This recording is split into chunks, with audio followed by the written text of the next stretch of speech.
qual que é a coisa mais importante para uma pessoa que está começando a escrever? Se autopublicar ou procurar uma editora obsessivamente para publicá-la? As duas opções não são excludentes. Incluir todos os caminhos, inclusive não publicar naquele momento, no momento X que você se propõe, né?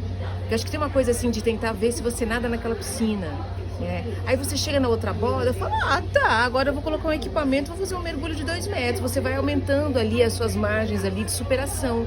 Uma das margens de superação, eu sei que também é a publicação. Ela tem um caminho também, e são caminhos distintos para cada um. As editoras recebem os originais, ela não tem assim, por exemplo, em 30 dias ela te responde, não é um protocolo de entrega de originais e nem de recepção de originais para as editoras, né? Então, por isso acho que todos os caminhos precisam ser pensados, assim, desde, eu acho que mais um tempo aqui para tentar fazer, concluir esse projeto, se você tem alguma insegurança com ele. O que eu sugiro é nunca parar de escrever, você pode, concomitante a uma crise criativa de um projeto, iniciar um outro, você vai rabiscando, ele vai ficando em paralelo, e você ter sempre várias casinhas para voltar criativamente. E aí, assim, mandar isso para as editoras é óbvio, claro que sim.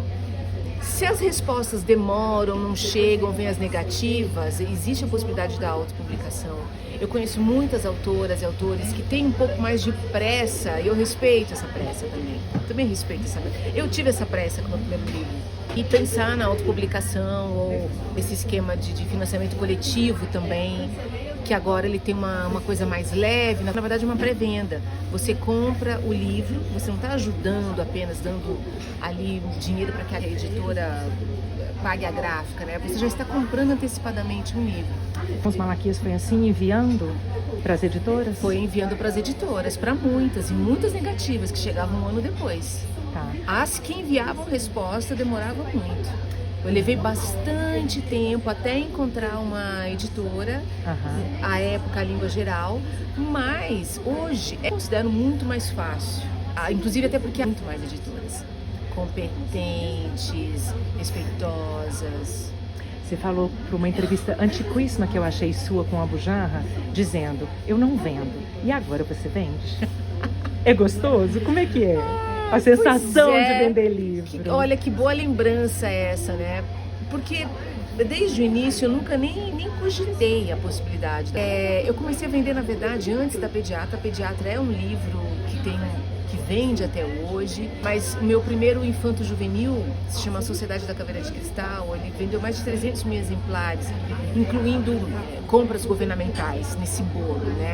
Mas é um livro que circulou para alunos de escolas públicas de São Paulo, praticamente em massa. Era um projeto chamado Apoio ao Saber, em que o governo comprava um exemplar, não para cada biblioteca de escola, mas para cada aluno. E até hoje eu recebo mensagens desses adolescentes que são adultos e que teve como primeira leitura infanto-juvenil. O infanto-juvenil é um lugar muito importante na literatura, muito, muito, porque acaba sendo a nossa iniciação na leitura. Então, quando a gente tem um privilégio, muitas vezes, de ser a primeira leitura, a primeira passagem de um leitor pela ficção, isso não é pouca coisa. Isso sim é um prêmio. Você disse para o Marcelo Taz que era otimista na forma como o Brasil tratava os seus escritores. Você continua otimista? Olha, se continuar assim, eu continuo otimista. Eu acho que hoje, inclusive, as comunicações em geral facilitaram também essa relação também de escritor com editor também. Ele perguntou como o Brasil trata seus escritores. Eu acho que hoje trata melhor. A gente pode falar, por exemplo, a gente está aqui hoje para encontrar Alexandre Vidal Porto e Carla Madeira. Carla Madeira é uma autora, mulher, que começa a publicar depois dos 50 anos e que é uma best-seller, né?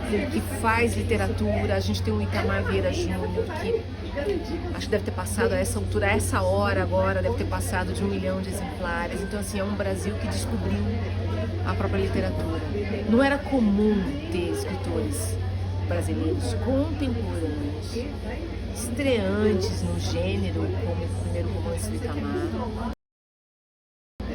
como o romance da Carla,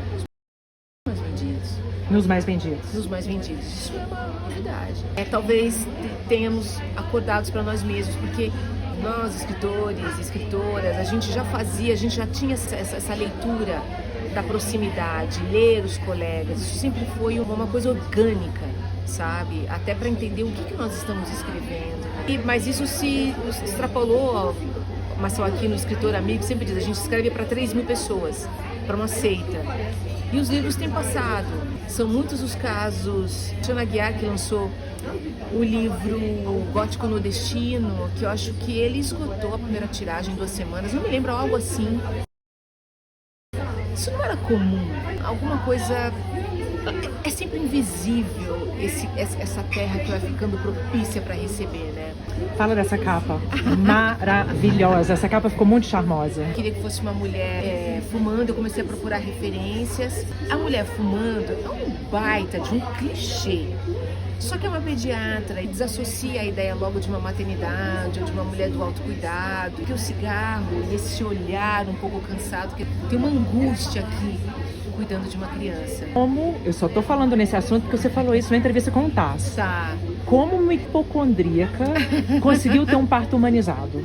Me explica. Você não ficou com medo? Uai, justamente pela hipocondria. Imagina bisturi cortando 7 camadas da barriga. Quando eu soube disso, eu falei: amor, imagina. E eu lá vendo vídeos de mulheres assim, parindo com as dores próprias ali do parto. E é claro que quando aconteceu o meu próprio parto, eu me assustei completamente com as dores. Eu fui a primeira a pedir uma analgesia e eu quase me apaixonei imediatamente pela anestesista. E aí resolveu-se que me daria um sorinho. Aí esse sorinho foi o soro da dor. Mas foi por hipocondria que eu fui pra esse lugar.